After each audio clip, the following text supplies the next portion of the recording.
Bonsoir à tous, bienvenue sur Noah dans cette émission spéciale consacrée à l'ambition de la Nouvelle-Aquitaine pour le handisport et réalisée à l'occasion du championnat de France de natation handisport qui se déroule tout le week-end à Limoges. Un événement d'ailleurs retransmis en direct sur Noah. Beaucoup de questions se posent autour de la pratique sportive des personnes porteuses de handicap. Une pratique loisir, sport santé ou haut niveau. Les possibilités sont multiples. On va en parler tout de suite avec nos invités. Samy El Guedari, bonjour, merci d'être avec nous. Bonjour. Vous êtes directeur sportif de la natation handisport au sein de la Fédération française, spécialiste du 50 mètres et du 100 mètres nage libre. Vous avez participé aux Jeux paralympiques de 2008 et 2012 et vous êtes à Limoges ce week-end donc pour les championnats de France de natation handisport, presque l'unique compétition de cette saison très contrariée par la crise sanitaire. Florent Maret, bonjour. Vous êtes nageur handisport, sélectionné en équipe de France depuis 2014, en lice pour être qualifié pour les Jeux paralympiques de Tokyo. Membre du Cercle des nageurs d'Antibes, vous avez participé aux championnats du monde en 2018 et 2019. Vous avez 20 ans. Et puis, donc, nous avons Mathieu Bossredon. Bonsoir. Vous êtes handbiker basé en Corrèze, sélectionné au prochain championnat du monde, décisif pour votre sélection aux Jeux paralympiques, médaillé de bronze au championnat du monde en 2015. Et vous avez terminé 4e aux Jeux paralympiques de Rio. Vous figurez parmi les meilleurs handbikers du monde. Tanguy Couraud, bonsoir. Merci d'être avec nous. Vous êtes passionné de sport et présentateur de l'émission Handisport Go, diffusée sur Noah et France 3 Nouvelle-Aquitaine. Un format court où vous partez à la rencontre des clubs de handisport et des sportifs de la région et vous testez toutes les disciplines.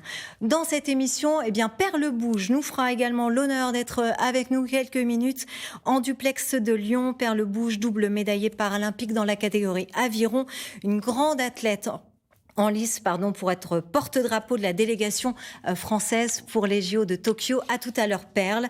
Et puis, nous aurons également une intervention d'un membre du comité régional handisport de la Nouvelle-Aquitaine. Daniel Baubert est en direct de l'Aquapolis de Limoges, où vont se dérouler dès demain les championnats de France de natation handisport 50 mètres. À cette occasion, d'ailleurs, les meilleurs nageurs handisport français participent à cet événement. Samy El Guedari, il s'agit donc de la dernière étape qualificative avant les Jeux paralympiques de Tokyo qui se dérouleront du 24 août au 5 septembre. Est-ce que les qualifications sont tout à fait terminées pour les athlètes ? Alors non, justement, elles ne sont pas terminées. Elles vont se terminer à l'issue du championnat de France à Limoges. C'est la dernière, mais c'est aussi la seule sur le territoire français et unique compétition qualificative. Les performances attendues sont de très haut niveau puisqu'il y a deux moyens de se qualifier, soit en réalisant les minima A, qui vraiment sécurise et mettre le nageur dans de bonnes prédispositions pour aller face à la commission de sélection, ou un minima B, qui est l'occasion pour le nageur d'être proposé, mais il est en ballottage. Il y a encore une discussion autour de sa sélection. Minima A, c'est le top 4 mondial, quand même, ce qu'il faut te dire. Et le minima B, c'est le top 8 mondial. Donc on devrait voir de belles choses dans la piscine de Limoges. Aussi peu de compétitions cette année, c'est à cause de la crise sanitaire ? C'est en partie à cause de la crise sanitaire. C'est aussi un choix de la part de l'équipe en place de mettre un objectif à une date fixe. Il y a une seule et unique date en France. C'est un choix parce que les Jeux, c'est aussi à une seule et unique date fixe. Et donc, on veut les habituer à vivre cette pression, cette adrénaline de le jour J, c'est aujourd'hui et pas demain, pas hier. Et donc, on a fait ce choix d'avoir une seule et unique date en France. Alors justement, Florent Maret, comment vous l'avez vécu, cette pression, cette adrénaline dont parlait Samy ? Franchement, ça va sur la préparation. On a le temps. Est-ce qu'il ne faut pas qu'ils soient un peu plus stressés ? Non, c'est bien. Le but est de ne pas se focaliser sur la qualif et de ne pas justement se tétaniser. Donc le jour d'une compétition, oui, on est focus dessus, mais on est préparé, on est prêt. Et j'ai toute l'année pour me préparer et j'arrive le jour J prêt, donc il n'y a aucune raison que j'y arrive pas. L'enjeu pour vous ce week-end à Limoges, donc, c'est cette qualification pour les Jeux paralympiques ? Oui, mais il n'y a pas que ça reste un championnat de France, donc rapporter des médailles, j'ai un titre de champion de France à défendre, donc aujourd'hui il y a ça, mais il y a aussi d'autres choses à réaliser et on verra comment ça se passe. Qu'est-ce que vous visez exactement aux Jeux paralympiques ? Aux Jeux paralympiques, la victoire. Vous sélectionnez déjà sélectionné. Et après, moi j'y vais pour gagner, je suis pas là pour faire figure au jeu et j'y vais au moins pour ramener une petite médaille. Alors, on va parler du handisport et du sport valide. Samy El Guedari, Florent Maret a une particularité. Il s'est entraîné durant 5 ans avec des sportifs valides, si mes informations sont justes. Pourquoi cette mixité est une plus-value ? Je vais même plus loin. Il s'est toujours entraîné avec des sportifs valides. Cette mixité, elle est intéressante parce qu'aujourd'hui, le très haut niveau paralympique correspond aux standards du très haut niveau olympique. Alors, parfois c'est possible, en fonction de la déficience, en fonction du handicap. C'est le cas de Florent qui finalement est dans la plus légère catégorie de handicap. Parfois, ça ne l'est pas. Ça n'est pas pour autant moins valorisant et ce ne sont pas pour autant moins des athlètes de haut niveau. Mais c'est vrai que pour Florent, être au sein de la structure d'Antibes avec Régis Gauthier, il côtoie au quotidien des nageurs qui peuvent le challenger, qui peuvent le pousser dans ses retranchements, l'obliger à être meilleur. Il le dit souvent, il se fait fouetter, mais maintenant, il commence à en fouetter quelques-uns. Mathieu Bosredon, selon vous, est-ce qu'il faut décloisonner les pratiques sportives entre valides et personnes en situation de handicap ? Mais lorsque c'est possible, il faut le faire, absolument. Lorsqu'on peut intégrer des sections handisport à l'intérieur de clubs valides, il faut le faire. Et ça permet d'apporter la structure qui est déjà présente dans des clubs valides. Et ça permet d'amener l'humain aussi, le staff, l'équipement aussi, le matériel. Effectivement, est-ce que c'est toujours possible, justement, en matière de matériel ? Non, c'est pas toujours possible. Pourquoi ? C'est compliqué. Pour mon cas, je suis donc en situation fauteuil. Il faut avoir des handbikes. Je peux pas faire du vélo sur un vélo traditionnel, ou alors il faut que je me mette dans une position qui serait un petit peu inconfortable. Je dis pas que j'ai pas déjà essayé, mais non, il faut absolument, dans certaines situations, adapter. On est toujours dans l'adaptation, mais essayer le plus possible, effectivement, de relier ces deux mondes qui en fait partagent la même chose, le sport, tout simplement.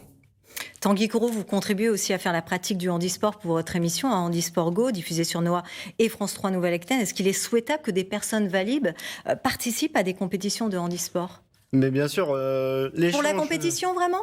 Pour la compétition et pour le loisir aussi, juste l'échange déjà entre les personnes, parce que on parle de personnes en situation de handicap, mais avant tout, pour moi, c'est des personnes qui méritent d'être connues, qui méritent d'être présentes dans le monde du sport et qui méritent surtout d'échanger. C'est-à-dire qu'il n'y ait plus de barrière entre le handicap. Oui, c'est sûr qu'il y a forcément, il y a la barrière physique, il y a la fatigue, il y a l'adaptabilité du sport, notamment par exemple pour le handbike. Forcément, il faut qu'il faut adapter le sport par le biais du handbike, parce que sans handbike, tu peux pas faire ton sport.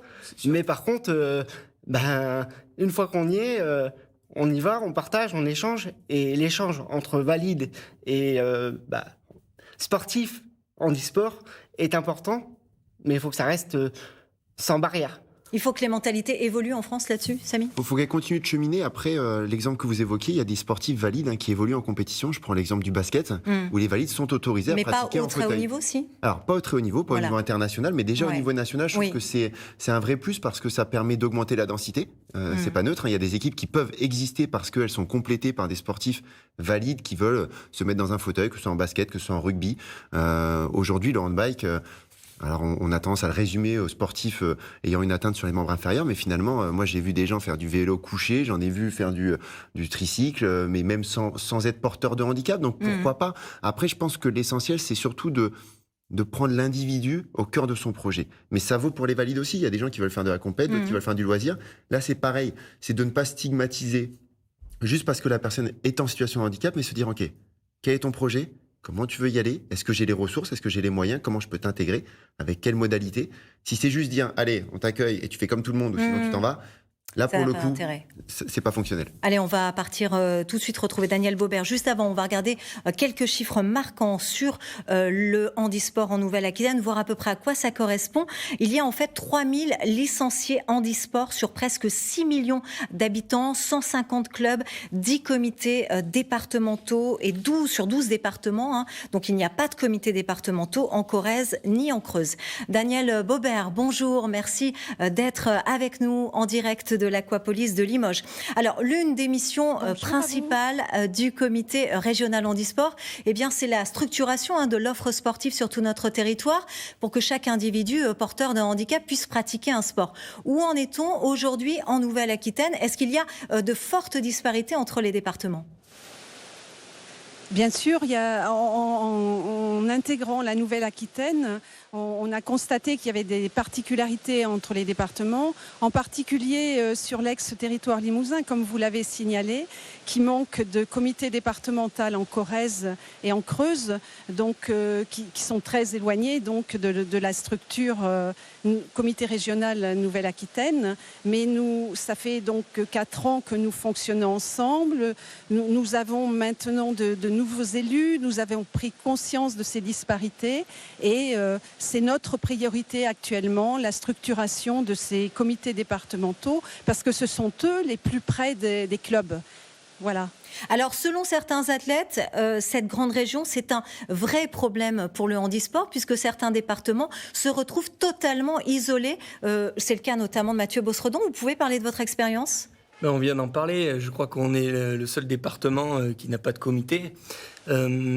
Moi, ça fait 20 ans à peu près que je suis dans le handisport. Donc, j'ai intégré le handisport avec Handisport Pays Vert, qui est un club sur Brive-la-Gaillarde.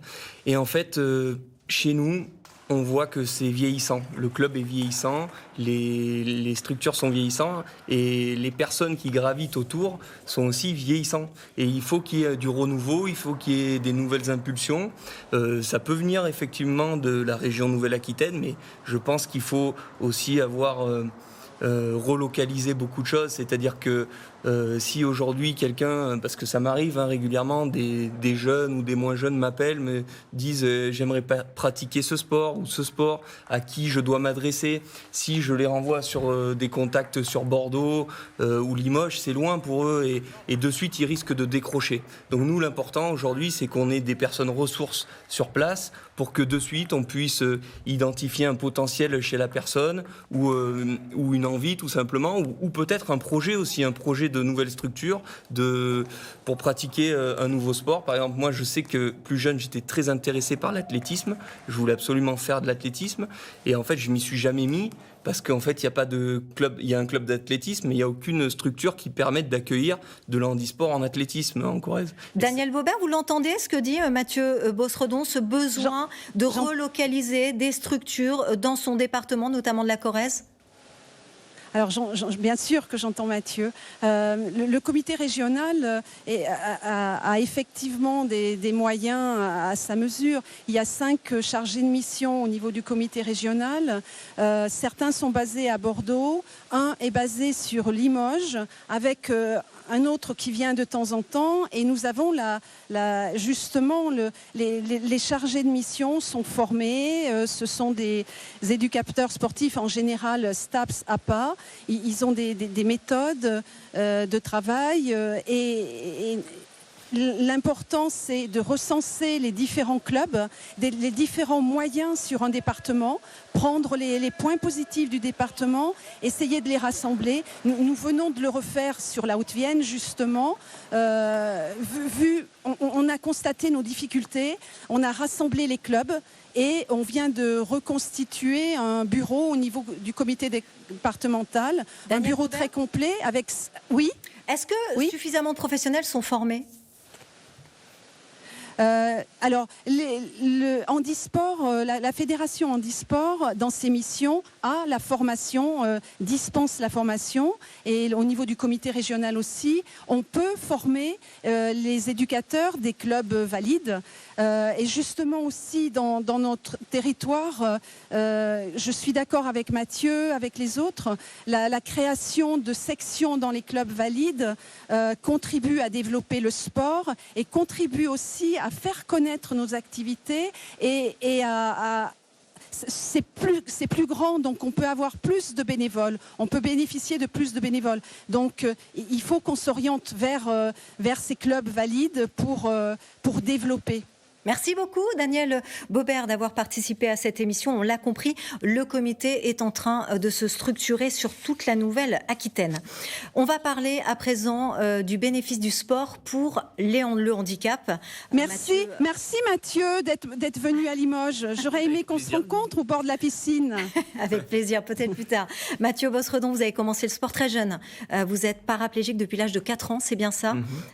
Performer dans une discipline, c'était un rêve d'enfant pour vous ? C'est bien ça ?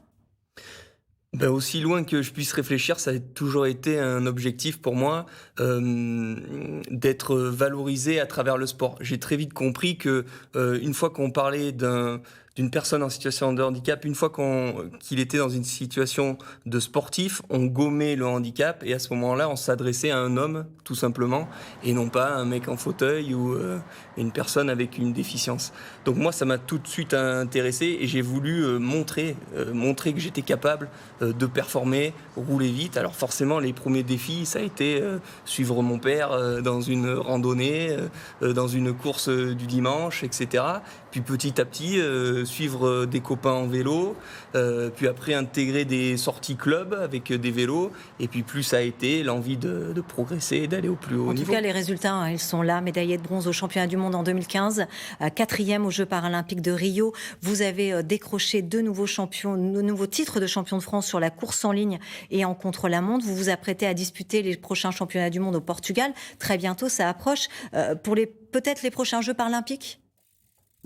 Pour Tokyo, bien sûr. Oui. Donc la sélection se fera après les championnats du monde de Cascais au Portugal, donc dans à peu près une dizaine de jours, 10-15 jours. Pas trop de pression, ça va ? Il y a forcément de la pression parce que de cette compétition va découler ma sélection ou ma non-sélection. Donc je vais faire ça comme je fais d'habitude. Je suis préparé, ça fait plus d'1 an que je me prépare pour cette compétition-là. J'ai fait de belles progressions dans le domaine du contre-la-montre, donc ça m'amène quand même pas mal de confiance. C'est-à-dire qu'avant, je savais déjà que cette course-là, le contre-la-montre, j'étais pas dans le coup. Donc maintenant, je sais que je vais pouvoir jouer à la fois le contre-la-montre et la course en ligne. Donc ça m'amène de la confiance et voilà, je vais faire le maximum. Justement, on va voir un reportage notamment sur votre préparation qui a été tournée chez vous en Corrèze par Camille Chignac et Nassou Djelani. On se retrouve juste après.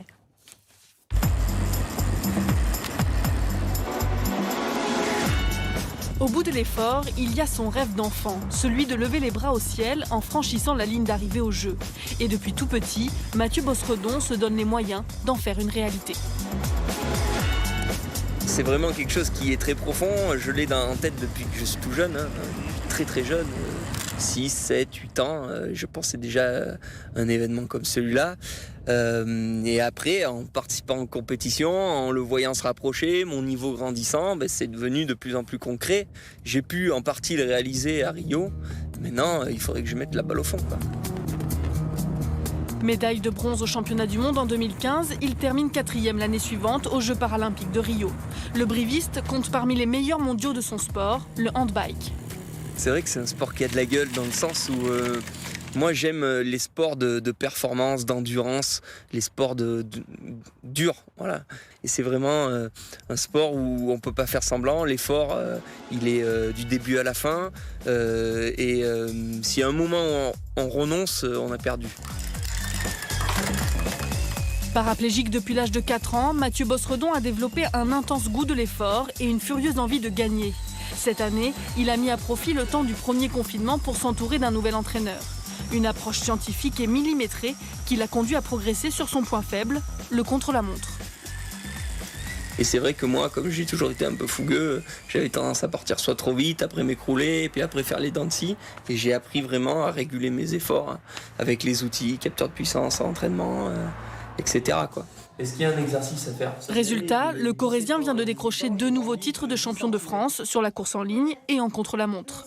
L'abnégation et l'énergie de Mathieu Bosredon forcent le respect, même auprès de ceux qui l'aiment. Je suis ultra content, il me fait grave plaisir. Comme ça, voilà. Ça me fait grave plaisir qu'il remporte des médailles et je suis très fière de lui.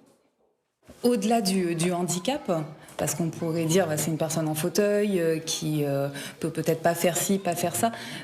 Matt, il va rien se refuser. Vous lui dites on monte dans un avion, on saute en parachute, on fait ci, on fait ça. Ok, on y va. Et à chaque fois, c'est un chapeau bas, quoi. Pour atteindre les Jeux de Tokyo en août, il devra se qualifier à l'occasion de compétitions internationales. Un sésame que Mathieu Bosredon ira chercher à la force de ses bras et de son intangible volonté. Mathieu, on vient de le voir, votre famille est très partie prenante dans cette aventure, très fière. C'est une obligation pour réussir, mais c'est aussi beaucoup de concessions pour la famille, non ? C'est une obligation. Si on n'a pas une famille qui est autour de nous, qui appuie notre projet, c'est impossible. Parce que forcément, il y a des contraintes de temps. On n'est souvent pas là. Ma femme, j'aime bien dire qu'on se croise très souvent. Alors c'est une passionnée, elle pratique de la danse, donc elle connaît ce domaine-là, elle connaît l'implication que je dois avoir dans ma discipline. Effectivement, oui, sans eux, je peux pas performer, je peux pas être dans les conditions pour performer. Samy, c'est pareil pour vous, j'imagine ? C'est vraiment le point de départ. Je pense que ce soit au départ les parents. Il en parlait tout à l'heure, Mathieu, avec son père, mais aussi parfois les frères et sœurs qui sont des moteurs. Sans la famille, c'est très difficile. C'est très difficile parce que c'est des sacrifices. Au début, il faut emmener à l'entraînement, ramener de l'entraînement, emmener en compétition, soutenir les premiers investissements qui sont parfois aussi assez onéreux dans le handisport. On en parle souvent, hein. Quand on veut débuter un sport chez les valides, un vélo, on tape vélo sur n'importe quel site, on en trouve d'occasion. Un handbike adapté à la pathologie, c'est très cher. C'est souvent pour aussi pouvoir prendre du plaisir, il faut quand même déjà un matériel un peu sur mesure. Oui. Donc non, je pense que la famille, c'est le meilleur partenaire. On parle souvent des partenaires financiers, de la médiatisation, mais je pense que sans la famille, sans les proches, tout projet de haut niveau est très vite mis en péril. Florent Maret, pareil, vous êtes très accompagné par vos parents encore, vous avez 20 ans. Hein. Aujourd'hui, j'arrive à me débrouiller seul. Je suis bien accompagné par une structure, mais au départ, impossible de faire du sport sans mes parents. Ma mère venait me chercher à la fin du collège, il fallait que je sois dans l'eau 5 minutes après. Les compétitions, il fallait traverser la France en voiture. J'avais 14 ans, j'allais pas les traverser en courant. Hein. Donc aujourd'hui, maman elle sort le chèque, maman elle sort la voiture, maman elle sort tout. Et moi j'ai juste à nager, lui faire plaisir avec la petite médaille. Mais au final, elle a fait tous les investissements. Et moi aujourd'hui, je peux lui rendre. Mais au départ, elle est pas là, je peux rien faire. Je comprends. Vous qui êtes très jeune, est-ce que vous souffrez du manque de médiatisation du handisport ? Aujourd'hui, non. Aujourd'hui, j'ai pas forcément besoin de médiatisation et c'est pas ce que je recherche. Moi, je suis là pour de la performance. Demain, personne ne sait comment je m'appelle, c'est pas un problème pour moi parce que je sais moi ce que j'aurais fait. Après, je pense que pour les générations futures, oui. Parce que aujourd'hui, moi, j'ai découvert le handisport parce qu'une athlète handisport est venue à une compète. Donc j'ai quand même passé 5 ans dans le monde valide sans savoir que le handisport existait. Donc aujourd'hui, si on veut prendre les jeunes dès le début, il faut qu'il y ait de la médiatisation. Alors c'est quoi la solution ? Est-ce que finalement, il ne faut pas davantage parler de son handicap ? Est-ce que vous le faites, vous, facilement ? Aujourd'hui, j'ai aucun complexe sur mon handicap et n'importe quelle personne peut me parler de mon handicap, il n'y aura pas de souci et je peux exposer mon handicap à n'importe qui. Aujourd'hui, c'est pas le fait de parler de l'handicap, je pense pas que ça soit ça. C'est plus au travers des performances et mettre à égaux les performances. Aujourd'hui, on en parlait aux Euros avec un des coachs. Aujourd'hui, il n'y a jamais eu de sportif de l'année handisport, alors que dans d'autres nations, il y a déjà eu. C'est des petites choses, mais ça peut évoluer au futur. Alors Florent, pour un peu mieux se rendre compte de votre parcours, on va tout de suite regarder un reportage sur votre préparation physique, un reportage tourné par France 3, Provence-Alpes-Côte d'Azur. Florent est né handicapé, la jambe droite atrophiée et lui manque une partie du pied. Mais dans l'eau, impossible de voir qu'il est physiquement diminué. Il subit le même entraînement que les autres et doit avaler des kilomètres sans broncher. Là, vous avez 2 fois 204 nages avec 20 secondes de récup. Et vous finissez par un 400 en crawl avec les paddles sur les mêmes coups de bras qu'hier soir. C'est bon ? Consigne du jour, donner le moins de coups de bras possible dans l'eau pour gagner en glisse et en vitesse. La spécialité de Florent, le papillon et le dos crawlé. L'eau est vite devenue son élément, une alliée dans son handicap. C'est depuis tout petit, je me sens plus à l'aise dans l'eau que sur terre. Parce que du coup, en fait, avec mon handicap, sur terre, quand j'étais petit, j'avais du mal à marcher et tout. Et du coup, quand je suis dans l'eau, en fait, il y a une sorte de rééquilibrage de force. Et en fait, je me sens égaux aux autres personnes et dans l'eau, je me sens vraiment bien et je sens qu'il n'y a vraiment pas de différence. Il veut se présenter aux Jeux paralympiques de Tokyo. Ce seraient ses premiers Jeux, un rêve de gosse. Ça va faire 12 ans que j'y pense. Vraiment, je vis pour ça, je dors pour ça, je mange pour ça. C'est vraiment ma vie autour des Jeux et autour de la natation. Florent est devenu aussi rapide que les autres.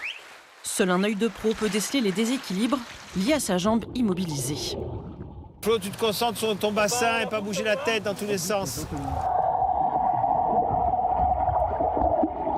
Sur certaines nages, il faut qu'il fasse beaucoup plus d'efforts à équilibrer son corps pour avancer plus vite. Mais sinon, après, le reste... Pour quelle nage? Le dos déjà, parce qu'en fait, comme il sent pas sa jambe, son corps flotte beaucoup moins, donc il est beaucoup moins stable. Voilà. Après, tout ce qui est papillon, ondulation, parce qu'il n'a qu'un pied, donc c'est différent des autres. Mais sinon, dans l'ensemble, il n'y a pas trop de différence que ça, quoi. Des défauts, des postures qu'il apprend à corriger depuis 3 ans, en dehors du bassin. Après 2 heures de natation intensive, l'entraînement se poursuit au sec, dans la salle de musculation du Krebs d'Antibes. Florent enchaîne les séries. Il soulève des haltères encadrés par son préparateur physique. Il travaille aussi l'explosivité et le renforcement du haut du corps. Sur ses épaules, 35 kilos de fonte. N'oublie pas les 3 étapes. J'avance les pecs, j'avance les genoux, j'avance les épaules. Pecs, genoux, épaules. Allez, go! Des heures de souffrance qui payent. En 1 an, Florent a gagné 10 kilos de masse musculaire. Le coach a dû lui préparer un programme sur mesure. Il a une ligne d'épaule qui est droite. Et la première chose que j'ai faite, c'est de le mettre torse nu. Et on voit son bassin qui est complètement de travers, eu égard à son handicap, et ses épaules qui sont droites. Et en fait, il est organisé comme ça. Donc la question à se poser, en tout cas pour moi, c'était de voir jusqu'où je pouvais aller, qu'est-ce que je pouvais mettre en place dans son équilibre à lui, qui, si on me mettait, ou si vous mettez vous dans ce type de posture, vous ne tiendrez pas un quart d'heure. Stabilise. Trouver l'équilibre par tous les moyens. Attention, la vague arrive. Sans son handicap, Florent ne serait peut-être pas devenu un athlète de haut niveau. À 21 ans, il se sent prêt à plonger dans le grand bain de la compétition et se prend à rêver d'un avenir en or. Une médaille, ce serait la reconnaissance de tous ses efforts quotidiens. Allez, on va reparler dans quelques secondes de votre préparation physique. On va partir tout de suite rejoindre Perle Bouge. Bonjour, merci d'être avec nous en direct de Lyon. Vous êtes double médaillée paralympique en aviron, l'argent en 2012 à Londres et le bronze en 2016 à Rio. Vous avez une grande ambition, Perle, depuis toujours, l'or aux Jeux paralympiques de Tokyo, pourquoi pas. Et vous êtes également en lice pour être la porte-drapeau de l'équipe de France. Est-ce que c'est tranché ou pas encore ? Alors, c'est pas tranché parce que les votes vont commencer début juin, là, vers le 6 juin. C'est le grand public qui votera pour un porte-drapeau homme et un porte-drapeau femme. Et là, la campagne va se lancer très, très prochainement. Et moi, je suis honorée parce que c'est une fédération valide qui m'a proposé pour être porte-drapeau. Donc, c'est très chouette. Alors justement, Perle, pour la première fois de l'histoire, les athlètes français se rassemblent au sein d'une seule et même équipe, l'équipe de France olympique et paralympique. Il était temps, Perle Bouge ? Alors oui, il était temps parce qu'il n'y a qu'un drapeau bleu-blanc-rouge, il n'y a qu'une Marseillaise quand on est sur le podium, donc c'est la même qu'on soit olympique ou paralympique. Moi, j'ai la chance en aviron déjà de pratiquer toutes mes compétitions en mixité avec des valides. On est intégré au programme, il n'y a que pour les Jeux où on n'est pas mélangé. Donc, ça permet aussi de changer le regard sur le handicap et de montrer qu'on fait de la performance et qu'on s'entraîne autant qu'eux dans les clubs valides. On change le regard par le handicap du fait qu'on vient s'entraîner comme eux tous les jours et qu'ils voient qu'on y met autant d'intensité et d'effort qu'eux. Alors, le porte-drapeau, vous l'avez dit, de chacune des équipes nationales sera désormais un duo paritaire composé d'une athlète et d'un athlète. Quel message cela véhicule ? Alors déjà, la mixité homme-femme, c'est chouette parce que souvent, le sport féminin n'est pas forcément mis à l'honneur. Alors, on sait qu'en handisport, il y a beaucoup de femmes, par contre, qui ramènent des médailles aux Jeux paralympiques. On a pu encore le voir à Rio, on l'a vu aussi à Londres. Maintenant, je trouve que c'est chouette, ça met déjà le sport féminin en avant. Et puis, cette mixité homme-femme, c'est aussi très sympa parce que ça montre qu'on est, comme on dit, une seule et même équipe et aussi que ce soit porté par Tony Estanguet, ses valeurs, qui est un grand champion, qui porte le handisport et qui souhaite vraiment qu'on soit intégré dans cette même équipe. Je pense qu'on a tout à y gagner, que ce soit au niveau médiatique, au niveau du changement de regard sur le handicap, au niveau de la recherche de performance. Voilà, je pense que c'est très chouette. Perle Bouge, quelle est la femme, concrètement, dans la place de la femme dans le milieu du handisport aujourd'hui ? Alors, je pense que dans le milieu du handisport, la femme, ça va, elle est assez bien intégrée, mais c'est le même problème que dans le sport valide. On sait qu'il y a d'abord le sport masculin et ensuite le sport féminin, et je trouve qu'à la rigueur, c'est un peu plus basqué en handisport.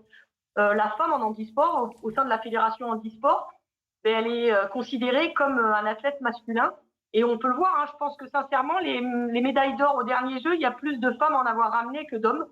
Donc ça montre que le travail est aussi fait. Maintenant, il faut continuer à parler du sport féminin, mais je ne ferai pas de différence sur l'olympique ou le paralympique. C'est le sport féminin dans sa globalité qui doit être médiatisé, qui doit être aidé. Je pense que c'est surtout ça qui est important. Alors selon vous, que permet l'activité sportive pour une personne porteuse d'un handicap physique ? Alors déjà, c'est permettre de garantir un capital santé. Je pense que ça, c'est essentiel. C'est mieux vieillir. C'est parfois, pour être passé par un centre de rééducation, répéter 40 ou 50 fois le même geste avec un kiné, c'est quand même moins sympa que de faire 15 fois ou 30 fois le même geste avec une raquette de tennis. Travailler les épaules en jouant au basket ou travailler la mobilité du fauteuil en jouant au basket, c'est plus ludique et on travaille et on renforce ce qu'on peut renforcer, bien évidemment, en fonction des handicaps. Mais je pense que c'est plus ludique et que ça a surtout un intérêt aussi social. Il y a le côté physique, mais il y a aussi le côté social. On s'intègre peut-être un petit peu mieux dans la société ou différemment. Faire partie d'un club, c'est aussi plein de valeurs. Et pour moi, c'est essentiel quand on est en situation de handicap, ça évite encore plus l'exclusion qu'on peut avoir parfois. Merci beaucoup, Perle Bouge, d'avoir participé à cette émission en duplex de Lyon. Je sais que vous êtes extrêmement occupée en ce moment. Merci beaucoup. Merci. Bonne compétition aux nageurs et bonne compétition à Mathieu. Du coup, j'espère qu'il va aller décrocher son quota pour Tokyo. Je serais contente de le voir à Tokyo. Merci, Perle. Merci beaucoup, Perle Bouge. Merci beaucoup. Samy El Guedari, un mot encore sur le manque de médiatisation du handisport aujourd'hui. Qu'est-ce que vous en pensez ? Ça a progressé quand même depuis les JO de 2012 à Londres. Je pense qu'on chemine, même à grande vitesse, et c'est plutôt une bonne nouvelle. Moi, je prends toujours l'exemple de l'Italie. On était au championnat d'Europe, on en revient tout juste il y a une semaine. L'Italie finit première nation, alors que c'est pas un pays bien plus grand que le nôtre, c'est pas un pays bien plus riche que le nôtre. Eux, quand on discute avec les entraîneurs, le premier facteur de progression de leur nation, c'est la médiatisation. Ils l'évoquent, depuis que la RAI diffuse l'ensemble des championnats, Coupe du Monde, Championnat d'Europe en direct, le regard a changé, le regard des personnes en situation de handicap sur le fait que oui, c'est possible. J'ai finalement une catégorie qui m'est dédiée par rapport à mon handicap. Moi, je prends mon exemple. Pour moi, quand j'étais jeune, le handisport, c'était une personne en fauteuil. Et alors qu'en fait, déjà, ça peut être autre chose qu'une personne en fauteuil. Ça peut être un fauteuil électrique, c'est pas qu'un fauteuil manuel, mais ça peut aussi être à l'inverse des déficients visuels. Et il y a des catégories qui permettent à chacun de s'épanouir. Je vous donne un autre exemple. Il y a un jeune qui était présent ce matin à la piscine qui m'a dit « Mais donc, si je rejoins handisport, je vais plus pouvoir faire de compète en valide ». Non, en fait, c'est pas antinomique. C'est-à-dire que, faut se révéler, faut s'accepter aussi. C'est-à-dire, c'est aussi un travail d'acceptation. Et donc, la médiatisation, elle permet ça, et elle permet aussi de changer le regard des entraîneurs. Les entraîneurs vont se dire c'est pas c'est un handi, il sera dernier, il sera loin. Non, c'est comment je vais faire en sorte que ce jeune, ou moins jeune d'ailleurs, parce que ça peut être un accident, demain, il a envie de faire de la perf, comment je l'amène vers la performance. Un athlète handisport, il peut faire des meilleures performances qu'un athlète valide. Aujourd'hui, ça s'est déjà vu. Ça s'est déjà vu de mémoire. En athlétisme. Alors c'est pas encore meilleur, mais en tout cas on y tend. On a notamment en saut en longueur Marcus Rem qui saute avec une lame, qui tend à se rapprocher des meilleures performances. Après, faut pas forcément comparer justement. Il faut sortir de cette notion-là parce qu'en fait, ça sous-entend que pour pouvoir être performant, un athlète en situation de handicap doit se rapprocher. Alors qu'en fait, non, c'est un autre référentiel. C'est un peu comme, regardez, moi je prends toujours l'exemple du foot féminin et du foot masculin. Moi j'adore le foot féminin. Je trouve que ça joue très bien, c'est très technique, c'est moins physique, c'est moins athlétique.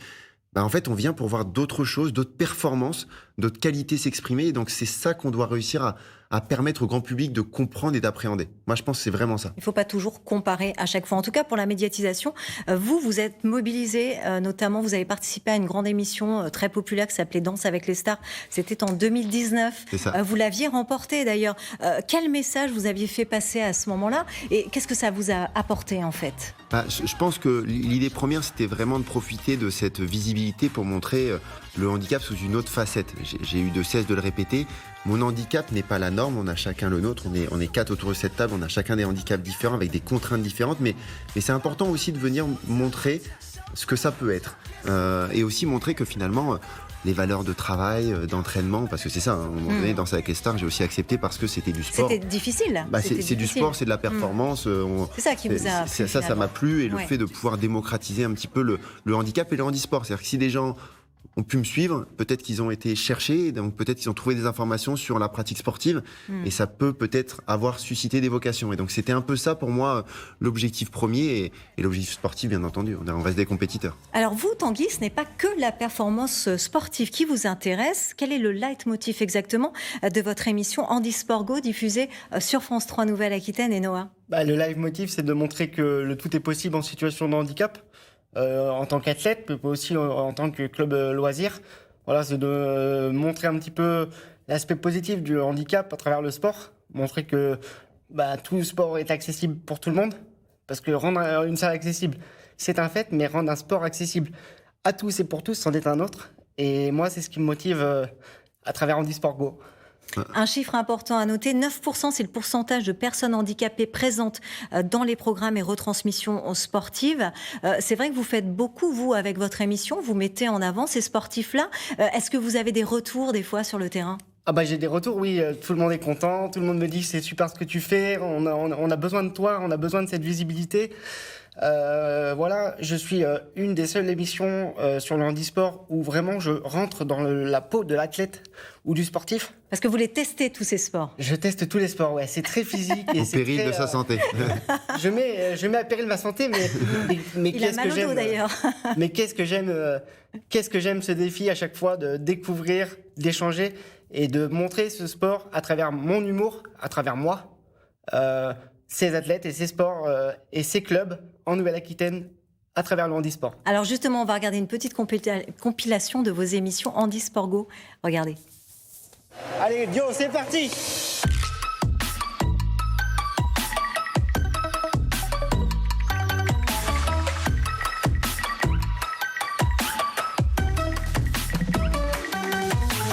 De très bien débrouillé, c'est sûr que c'est un sport qui n'est pas facile parce qu'il y a pas mal de rebonds, de murs et de trajectoires différentes au niveau de la pelote. Mais tu t'en es bien sorti avec 2-3 petits conseils, tu as réussi quand même à assurer et à faire ta place durant cette initiation. Donc très content que ça t'ait plu et ça nous a plu aussi. Oh, c'est confortable. Là on est bien là. C'est bien. Là je peux partir avec toi pendant 3 heures, tranquille. Handisport Go!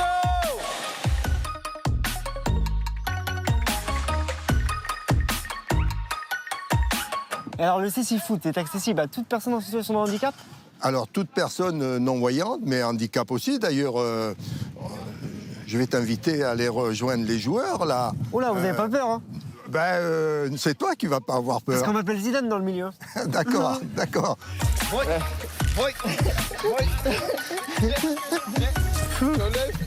Non. Le cécifoot, c'est pas si évident qu'on croit. Hein. Quand on perd les yeux, toute la journée comme ça, c'est compliqué. Peu importe le handicap, on est tous pareils et j'adapte mes cours en fonction de la personne. Que la personne soit valide, invalide, vieille, jeune, grande, petite, grosse, maigre, on s'en fout. On est tous pareils et on s'éclate sur les vagues. Bon, on va se servir cette vague, Pierrot. Allez, on va aller prendre la planche et puis on va aller dans l'eau.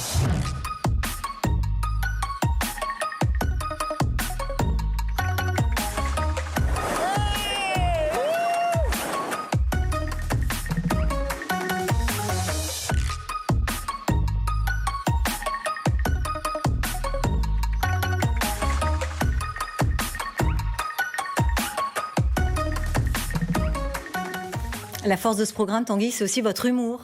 Exactement. Alors des fois, je pars un petit peu dans mon humour à moi, mon humour propre, mais ça fonctionne. Mathieu, qu'est-ce que vous en pensez? Vous connaissiez son émission?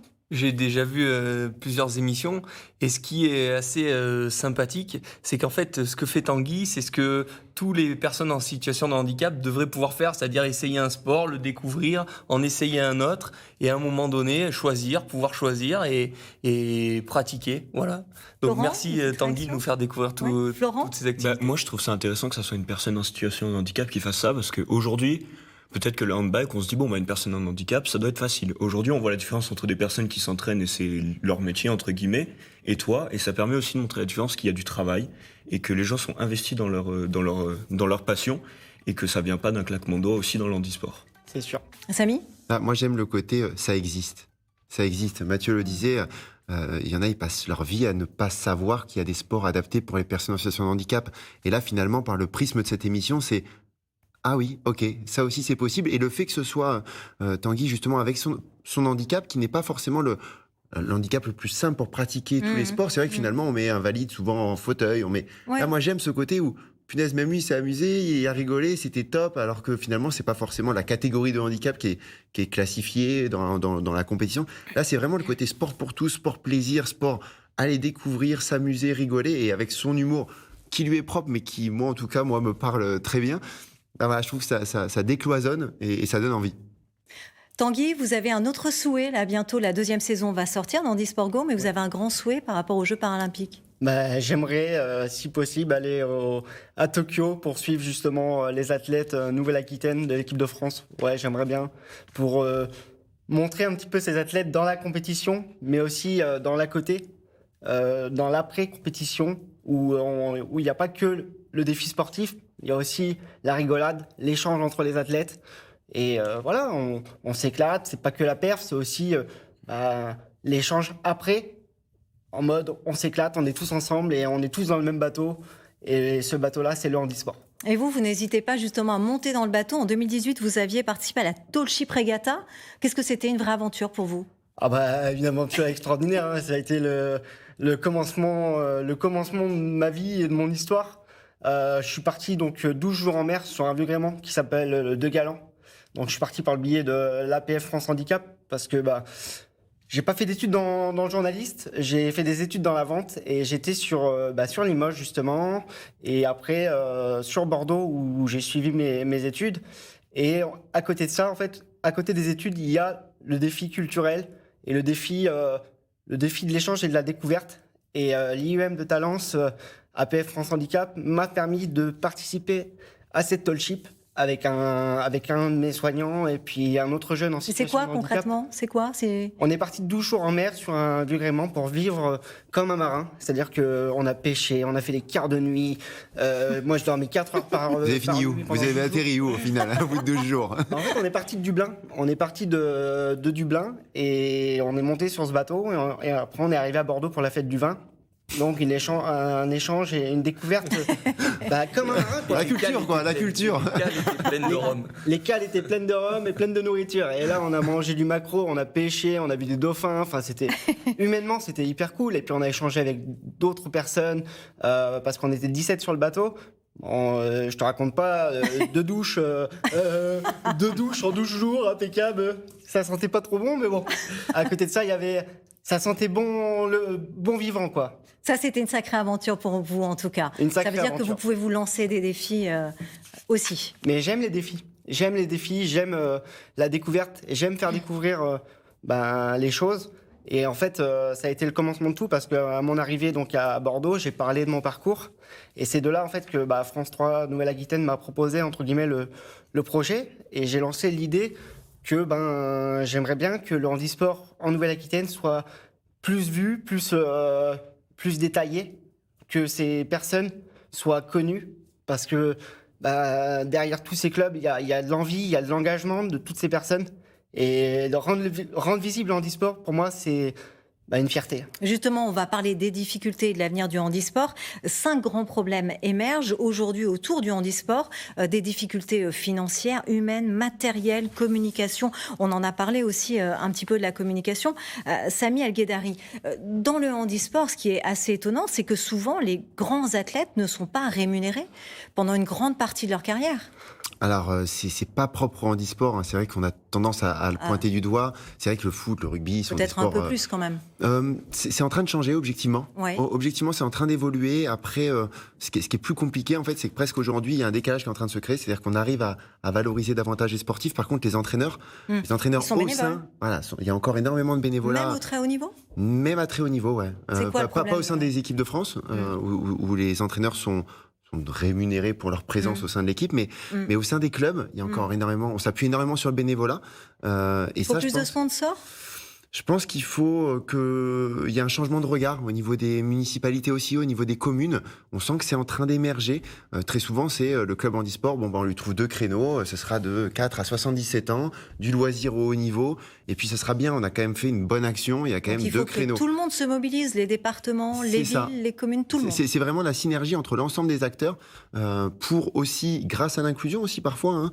C'est vrai qu'un club handisport, parfois, c'est 8 à 12 licenciés. Donc, rémunérer une personne à temps plein, peut-être pas, mais par contre, la ville, pour moi, les conseils départementaux, régionaux, conseils généraux ont un rôle à jouer, détacher quelqu'un pendant X heures pour accompagner un sportif ou accompagner des sportifs ou permettre de faire essayer. Alors, les comités départementaux handisport, les comités régionaux le font, mais quand on est la Nouvelle-Aquitaine et qu'on a un territoire, on en parlait tout à l'heure, il y a 5 chargés de mission. Pour aller de la Corrèze au Pays Basque et en remontant... C'est très compliqué. C'est très compliqué. Et donc, créer des vocations pour que le retrouve aussi ses lettres de noblesse. Aujourd'hui, on a du mal, mais pas que dans le handisport. Le bénévolat se fait de plus en plus rare pour encadrer. Partout dans les associations. Partout, dans toutes les associations. Et après, c'est trouver des leviers pour considérer ces entraîneurs qui se sont spécialisés, qui se sont formés. Daniel Bobert en parlait tout à l'heure, et qui ont envie de rejoindre le projet d'un athlète. Donc, ça chemine, mais... Il faut vraiment passer la seconde sur la considération des sportifs et des entraîneurs. Alors justement, quand on dit handicap, on parle aussi rejet du handicap. Encore aujourd'hui, depuis toujours, dans notre société, il existe ce rejet. Parfois, cela entraîne une image faussée du handisport. Beaucoup de personnes ont du mal à percevoir les exploits sportifs. Vous en souffrez de ça, Mathieu ? Alors moi, j'en ai jamais souffert de ça, parce que j'ai jamais ressenti et j'ai un handicap qui est arrivé très tôt. J'étais handicapé à l'âge de 4 ans, donc j'ai été habitué au regard des gens et j'ai toujours trouvé des parades, des astuces pour montrer aux gens ma valeur en tant que sportif, en tant qu'humain, en tant qu'homme et voilà, ça s'est toujours très bien passé. Après, je comprends que quand on n'a pas les outils pour décortiquer une performance, c'est pas facile. Et c'est ça qu'on essaye de mettre en place, c'est de dire, oui, alors effectivement, si vous regardez un valide qui fait 50 mètres en natation et peut-être un gars comme moi en fauteuil qui va faire le même 50 mètres, il va y avoir un delta de temps. Forcément, on va aller moins vite. Mais par contre, on va regarder dans la population de ces personnes-là la rivalité qu'il va y avoir quand on va voir que le delta de temps entre ces athlètes est vraiment très bas. Et on peut se dire qu'il y a vraiment confrontation et qu'il y a vraiment sport. Voilà. Et c'est ça qu'il faut regarder. Et on a effectivement tendance à toujours comparer athlète valide, athlète handisport. Tout à l'heure, vous parlez de records peut-être battus par des athlètes handisport chez les valides. En fait, c'est pas intéressant. Non, c'est pas le sujet. Par contre, peut-être un jour, il y aura une meilleure performance, mais il ne faudra pas comparer. Ni dans un sens, ni dans l'autre, en fait, finalement. Et je crois, Samy, que c'est vrai qu'à un moment donné, je crois que c'est à Rio, sur le 1500 malvoyants, on a été sur des records, effectivement, par rapport au temps valide. Eh bien, ce sera le mot de la fin déjà de cette émission. Elle est passée très très vite. Merci à vous.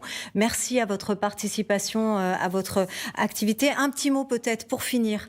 Très vite, Florent, comment vous voyez le handisport évoluer ? Qu'est-ce qui est urgent de changer ? Le fait d'intégrer le handisport dans des clubs valides, au moins aménagés, et comme on le dit, il manque peut-être du matériel, mais peut-être proposer aux clubs valides d'acheter le matériel avec des aides ou des choses comme ça, et de pouvoir lancer les personnes en situation de handicap dans des clubs valides et derrière faire la transition avec des clubs handisport peut-être plus adaptés au final. Tanguy ? Pour moi, que les événements handisport aient la même portée que les événements valides.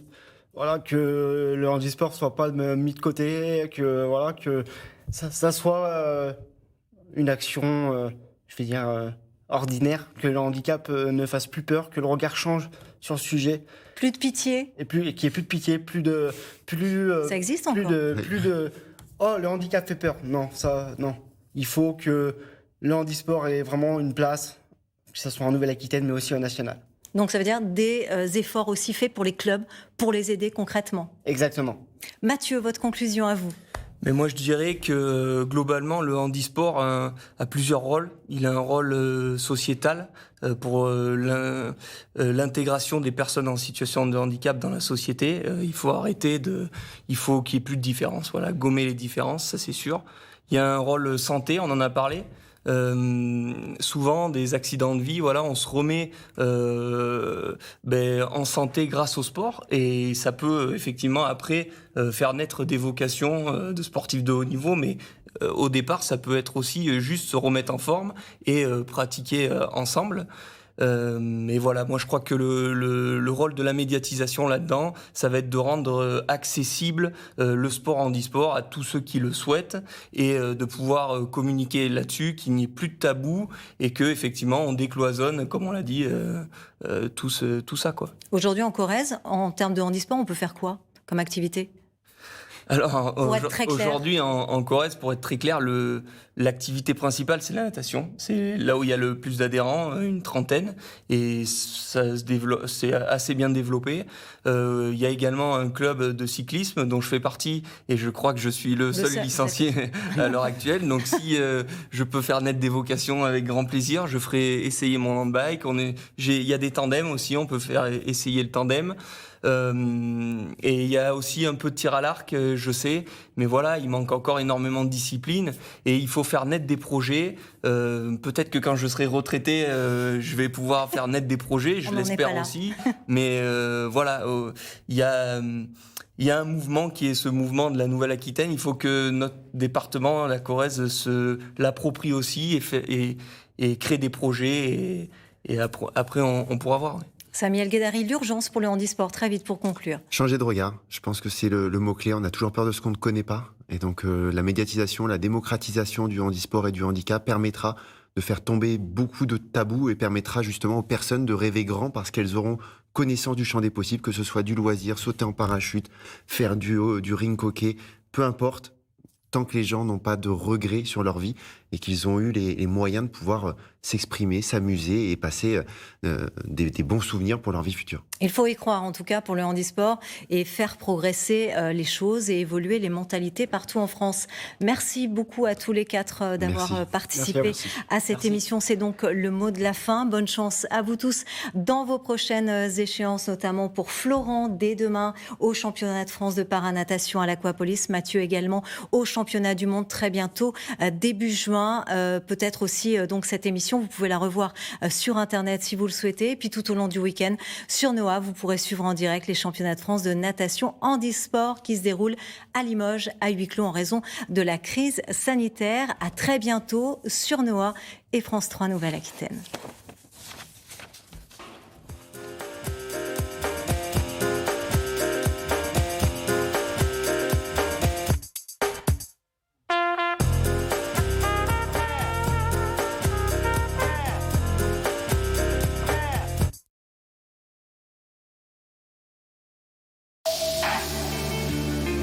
Vos réactions et vos points de vue sur les sujets qui préoccupent notre société. Disputandum ouvre le débat tout de suite.